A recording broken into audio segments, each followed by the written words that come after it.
Hello, it's Bibi Cameron here, and today I'm sharing this video to show you how I made this double slider card. Once you understand how to make the mechanism for this card, you will be able to make it in different sizes. Today I'm using Sky is the Limit from Stampin' Up. This is a stamp set of 8 individual stamps. This is one of the items you can get for free during celebration, and this is the celebration brochure. And for each 45 pounds you spend in my Stampin' Up shop, you will be able to get one of the products in this brochure completely free. There are many different items to choose, and if you want to see or download the catalog, all you have to do is to click in the link below this video and you will be able to do it.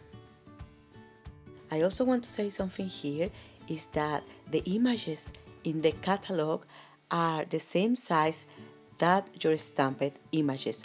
So for example, I have this plain here, and if you see, the stamped image is exactly the same size that the image in my brochure. So if the size of the stamps is important for you, this might be a good reference. I have ordered all my celebration stamp sets with wooden blocks included, but if you prefer the rubber clean stamp version, you can also get them, but you will need this kind of clear blocks to be able to use them. Okay, so let's start making the mechanism for this card, and the first thing I'm going to do is the slider tab. This is a card with a very thin slider tab, so I'm going to need thick paper to make it, or I can also overlay different kind of papers to reinforce that part. So what I'm going to do here is I'm going to use a piece of crumb cake cardstock and a piece of designer series paper, and I'm going to paste the designer series paper on top of this cardstock here. And I'm also going to use a piece of very vanilla cardstock. I also have stamped the sentiment on this piece of cardstock here, and this part is going to go in this part of the card here. Now I'm going to trim this to the size I need, which is 5 inches, like so. And I think this needs to be shorter in the other side, so I'm going to grab my Stampin' Up trimmer and I'm going to trim a little bit of this edge here. So the final piece measures 1.5 inches by 5 inches. Now I'm going to trim a couple of triangles to paste them in this end here. And to do that, I'm going to use a piece of melon bamboo cardstock, and I'm just going to use my scissors to trim the pieces. I'm not taking any measurement, I'm just trimming them so they fit in that end. And I'm going to use glue to paste these pieces together like so. So I have finished with my slider tab. This is very sturdy and is ready for the action in the future. So I'm going ahead and I'm going to show you 3 extra pieces you need for the mechanism of this card. The larger one is the base of the mechanism, and it measures 3.5 inches by 5 inches. These 2 small pieces here are going to be the stand for the image which is moving in the front panel, and they measures 2 inches by 1.5 inches. For the mechanism, I'm also going to need a plastic bag, and I'm going to use the packaging of my Stampin' Up dies. This is a cello bag type bag, and I'm going to trim this at 1 inch.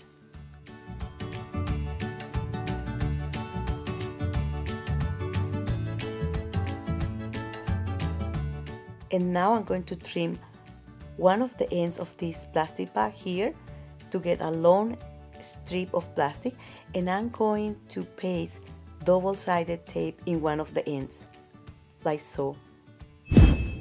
Now I have all the parts I need to make the mechanism.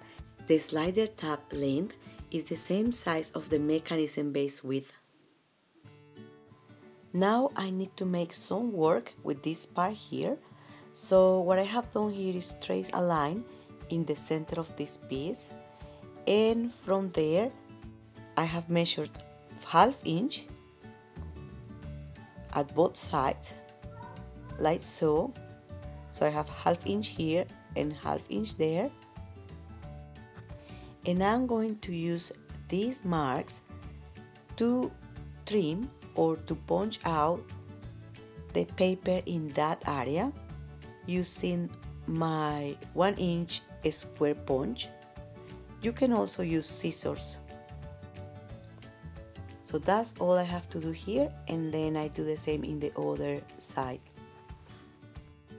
You can make this in any way you prefer. The only thing you need to guarantee is that the indentations are in the center of the mechanism base and also aligned. Another thing I do here is reinforcing this area here by pasting 2 pieces of cardstock like so, and then I punch these edges here again. This slider card has a lot of action, so I noticed with previous slider cards that the plastic bag tends to tear the cardstock in this area here. So this little paper in the bag is going to stop that to happen, because if the paper gets damaged in that area, the plastic bag is not going to move, and that means that your mechanism is not going to move as well. Another thing which is very important is that the plastic bag has to be a little bit smaller than the gap in the cardstock. So I just go ahead and I'm going to trim this a little bit just to make sure that that's going to adjust properly in that gap.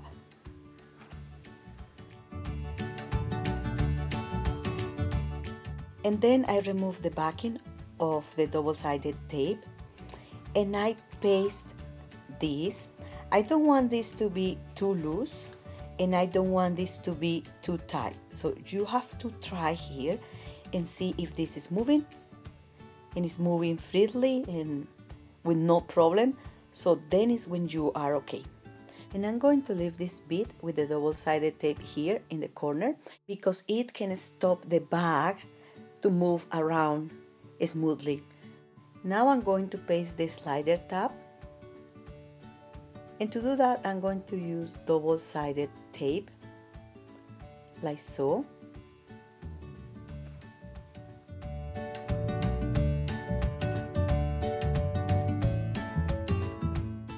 And I'm going to paste this facing down or facing the bag like so.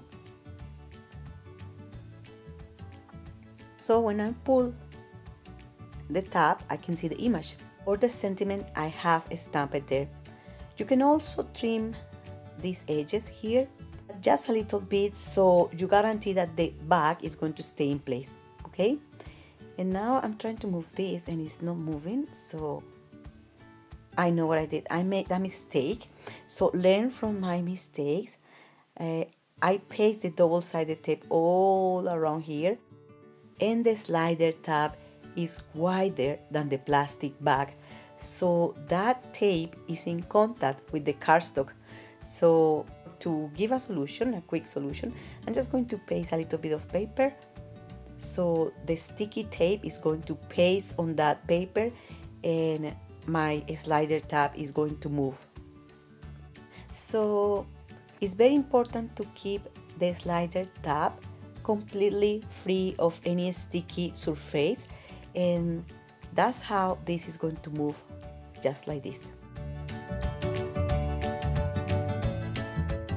Now I'm going to make what I have called the stand for the image, which is going to move in the front panel of the card, and they measures 1.5 inches by 2 inches. I have traced an horizontal line all across the center of the pieces. From that line I traced another 2 lines at 1/8 of an inch at both sides, and now I'm going to score on those 2 lines, not in the central line, like so. I'm making a little bit of pressure here, so because I'm scoring 2 pieces of cardstock at the same time. So what I got here is the center line. This is my 2 lines at the side, one here and one there, and then I'm going to fold these. So if I measure from the line in the center to that edge is 1/8 of an inch, okay? Could be a little bit less if you can make it smaller. It doesn't make any difference, to be honest. I found this is like the way I can make it in my scoring board or in my trimmer. And now I check if these pieces are exactly the same, and then I paste them together using glue.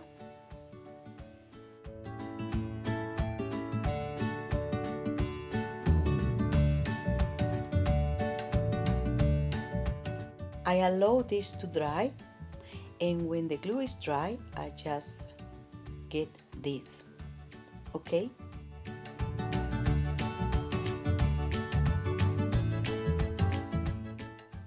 And now I'm going to paste double-sided tape, like so.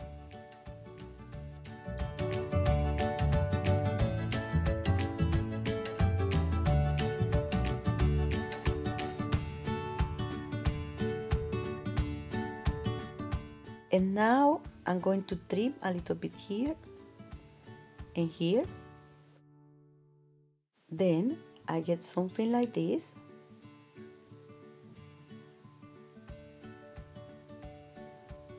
Pay attention, and I have double-sided tape here and here. And I'm going to keep trimming this to fit this card design and to adjust it to the pieces I already have in my card. You will understand a little bit better when I show you. So this piece here is going to be pasted on top of that plastic bag. And as you already know, the tape in the back of this piece can go in contact with the cardstock here, or the mechanism is not going to move. So to be able to move my mechanism freely, I need to paste this exactly on top of the plastic bag. And I'm also going to trim here in the part which is going to go pasted to the image, which is going to move across the front panel. In this case it's an airplane. And if you have any other image, you can also trim this as many times as you want to fit the size or the shape of that image. That way this is not going to be shown in your front panel. You need to make sure that this stand for the image is well pasted to this plastic bag. So I can use a bone folder to make a little bit of pressure, and that's it. This is the mechanism for this card. And where do you have to paste exactly this last part? It depends on the size of your image as well. You can play a little bit and see where you should paste it exactly. And the rest is decoration. So how to hide the mechanism. So I just grab a piece of designer series paper, and the size of this piece is 5 inches 3/4 by 4 inches. I'm going to use my Stampin' Up! Trimmer to cut the paper like so. I start cutting at 1 inch from the edge, like so, and I finish the same, like 1 inch before the other end. So I get something like this, and I'm going to check if this is going to work properly, just like it is, or if I have to cut a little bit extra this overture here or this gap in the paper. I just, you know, my English is not great, so I hope the image help you to see. So I check the things, and the things seems to be working okay. I check if the message in the slider tab is going to be completely hidden behind the designer series paper, and it seems to be working okay. This seems to be okay. I don't need to trim any other thing in this paper here. And I just make sure that everything is flat and aligned, okay? This whole piece is going to be pasted on the front panel of my card, but before I have to paste the designer series paper to the mechanism. And I'm going to use dimensionals to do this because I need the mechanism to have a space behind the designer series paper to move. So I just paste the Stampin' Up! Dimensionals on that part of the mechanism, and I am going to remove the backing.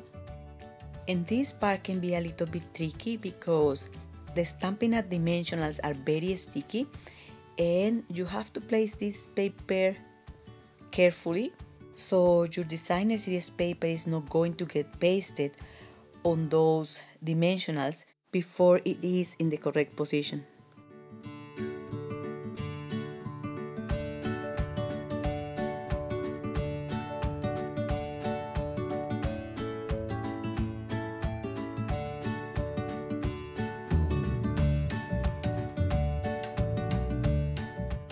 Then I check again if everything is in order, and this is working. But you know something? I paste the designer series paper in the wrong position.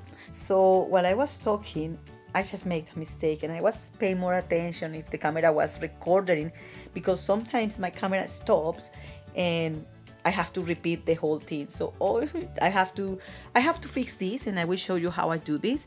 And if you see here behind, I just paste the mechanism towards one side of the designer series paper, so the slider type is going to show up here in this bit. So I might need to use something to hide it here, and I think I'm going to use a piece of designer series paper later. Now I have to paste this whole piece on top of the front panel of my card. And to do this, in this opportunity, I'm going to use double-sided sticky foam. I also need the mechanism in the back to move freely, so the dimension is a key in this project. I might try to do this in different ways in the future, but this is the way I make it work for me this time. Then I just prepare all the pieces I'm going to paste to my card just to decorate and to give sense, and this is how it's going to look. And the final step is just pasting everything together and embellish.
So these are the two cards I'm sharing in my blog with you all. This one here was my first attempt to make a double slider card in my whole life. It was working properly, but then it stopped working, like you can see here, and I couldn't find a tutorial to make this specific prototype. So I play a little bit with the paper and ideas I saw in another videos, and I could identify what to do and what I was doing wrong with this first one to make a second one. This one here is an improved design and I thought it was good enough to share with you.